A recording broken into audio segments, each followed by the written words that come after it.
Samajwadi party के प्रवक्ता official statements बोल रहे हैं बीजेपी के नेताओं की, ओनली 1 वर्सेस 1। दीपक जी आ रहा हूं, 2 मिनट दीजिएगा। वो कोई अपने मन गढ़ंत नहीं, ये ऑफिशियल प्रतिक्रियाएं हैं भाजपा नेताओं की। सर देखिए, भाजपा नेता अगर ऐसी प्रतिक्रिया देंगे तो समाजवादी प्रवक्ता तो उसको डंके की चोट पे बोलेंगे, लाउड स्पीकर लगा के बोलेंगे। एम्बैरेसिंग आपके लिए हो रहा है। प्रेम शुक्ला जी नहीं, आदरणीय भाटी जी ने कहा कि हमारे यहाँ तो तब भी मुस्कुरा रहे थे अखिलेश जी जब हार गए थे। नहीं, उनको छोड़िए, तब भी नेताओं के बारे में जब अपने अब्बा हुजूर का माइक छीन लिया था उन्होंने।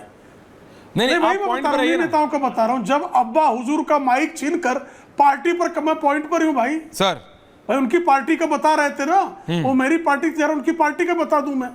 अब्बा हुजूर का माइक छीन ले रहे थे, अपने जिन पिताजी ने उनको मुख्यमंत्री के पद पर बैठाया उनको अपमानित करके माइक छीनकर पार्टी पर कब्जा कर लिया था। ये तो अनुशासन था।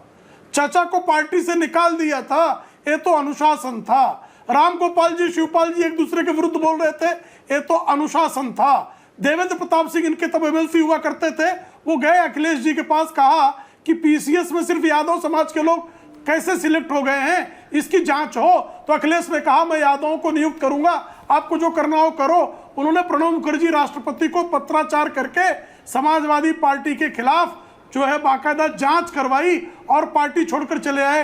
ये तो अनुशासन था, ये जातिवाद थोड़े था, ये तो न्यायप्रियता थी। अनिल यादव यूपीएससी, इनके यूपीपीएससी के चेयरमैन थे, उनके खिलाफ हाईकोर्ट को कहना पड़ा कि भाई आपने किसको बना दिया है, क्या हो रहा है यूपीपीएससी में। ये तो न्याय था साहब, जातिवाद तो बिल्कुल दूर दूर दूर तक जातिवाद। लेकिन प्रेम शुक्ला जी, तो सांप्रदायिक सौहार्द, प्रेम शुक्ला जी बिल्कुल मान लिया, कह रहा था देखिए मुजफ्फरनगर में सिर्फ मुसलमानों को जो है दीपक जी राहत, मतलब इससे अधिक विकृत सांप्रदायिकता क्या हो सकती है। हर्षवर्धन जी सुन रहे हैं, आतंकवादी को प्रेम शुक्ला जी देकर कि मुसलमान प्रेम शुक्ला जी रामलला के प्राण, रामलला की मूर्ति को जो है उड़ाने के लिए आतंकी हमला करने वाले बाबर वंशियों को सिर्फ मुसलमान है इसलिए छोड़ देना और उनको कालांतर में जो है मृत्युदंड हुआ, इससे अधिक विकृत घटिया सांप्रदायिकता का उदाहरण क्या हो सकता है। Okay, Prem Shukla ji point taken, बिल्कुल नहीं हो सकता, मैंने आपकी बात मान। प्रेम शुक्ला जी आपने जो कहा मैंने मान लिया, इसीलिए जनता ने।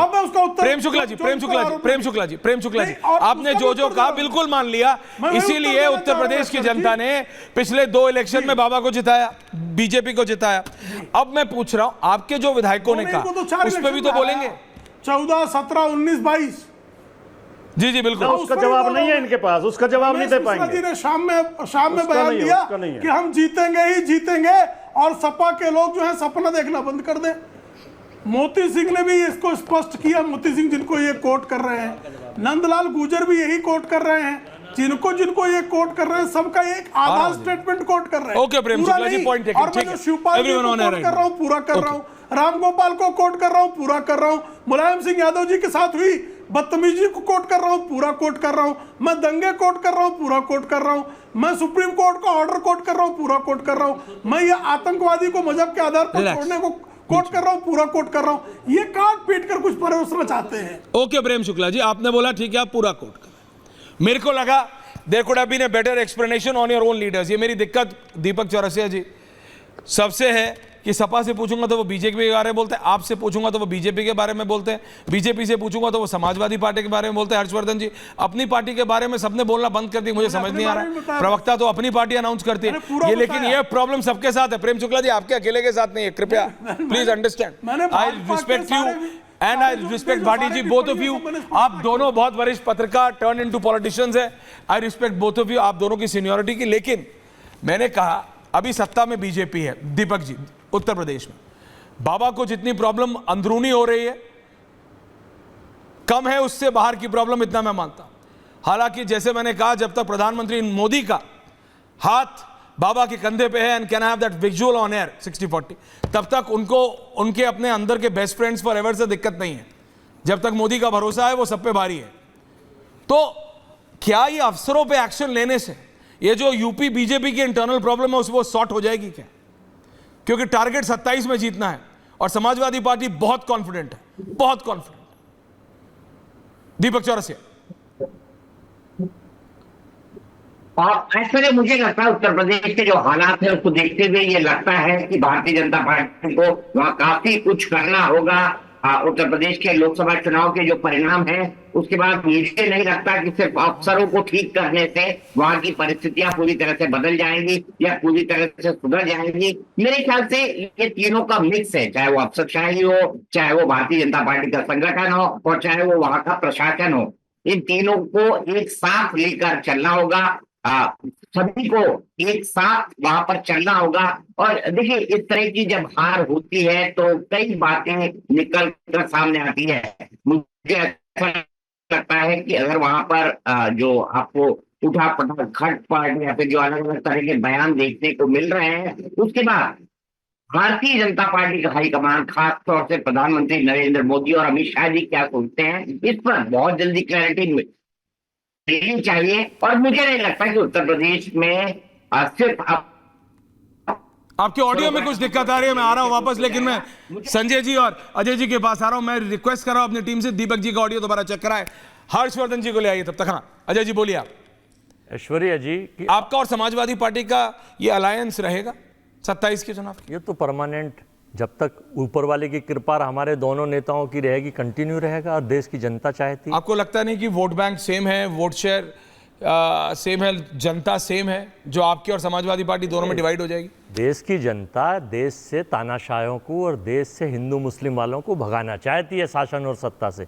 तो फिर आप अखिलेश यादव और जी को शेर सुनिए कि अभी से आप हटाना क्यों निकल आए तेरी आंखों में ये आंसू, बिल्कुल। अभी से क्यों निकल आए तेरी आंखों में ये आंसू, अभी छेड़ी कहाँ है दास्ताने जिंदगी मैंने। तो अभी तो ये 240 पे आए हैं और अभी तो ये उपचुनाव में 11 पे आए हैं।